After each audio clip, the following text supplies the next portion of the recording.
2 Kings chapter 12. Jehoash repairs the temple. In the 7th year of Jehu, Jehoash became king, and he reigned 40 years in Jerusalem. His mother's name was Zibiah of Beersheba.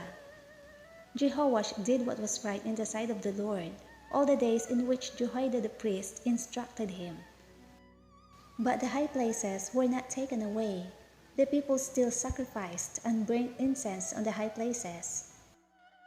And Jehoash said to the priests, "All the money of the dedicated gifts that are brought into the house of the Lord, each man's census money, each man's assessment money, and all the money that a man purposes in his heart to bring into the house of the Lord, let the priests take it themselves, each from his constituency, and let them repair the damage of the temple, wherever any dilapidation is found." Now it was so, by the 23rd year of King Jehoash, that the priests had not repaired the damages of the temple. So King Jehoash called Jehoiada the priest and the other priests, and said to them, "Why have you not repaired the damages of the temple? Now therefore do not take more money from your constituency, but deliver it for repairing the damages of the temple." And the priests agreed that they would neither receive more money from the people, nor repair the damages of the temple.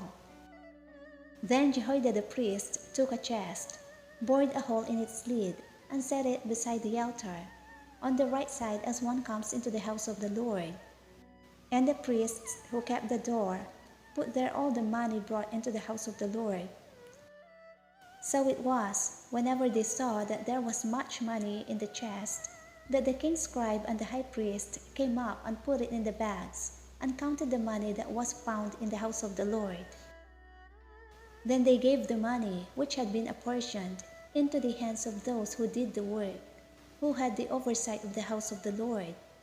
And they paid it out to the carpenters and builders who worked on the house of the Lord, and to masons and stone cutters, and for buying timber and hewn stone, to repair the damage of the house of the Lord, and for all that was paid out to repair the temple.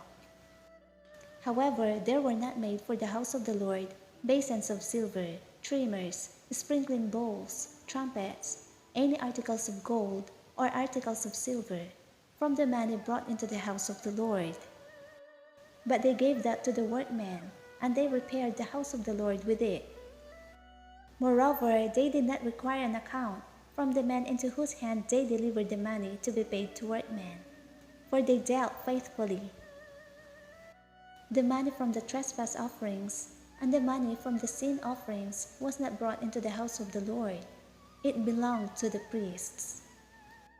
Hazael threatens Jerusalem. Hazael, king of Syria, went up and fought against Gath and took it. Then Hazael set his face to go up to Jerusalem. And Jehoash, king of Judah, took all the sacred things that his fathers, Jehoshaphat and Jehoram and Ahaziah, kings of Judah, had dedicated, and his own sacred things, and all the gold found in the treasuries of the house of the Lord, and in the king's house, and sent them to Hazael, king of Syria. Then he went away from Jerusalem. Death of Joash.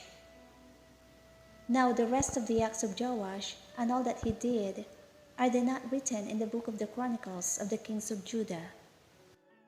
And his servants arose and formed a conspiracy, and killed Joash in the house of the Millo, which goes down to Selah. For Josashar the son of Shemeth and Jehozabad the son of Shomer, his servants, struck him. So he died, and they buried him with his fathers in the city of David. Then Amaziah his son reigned in his place.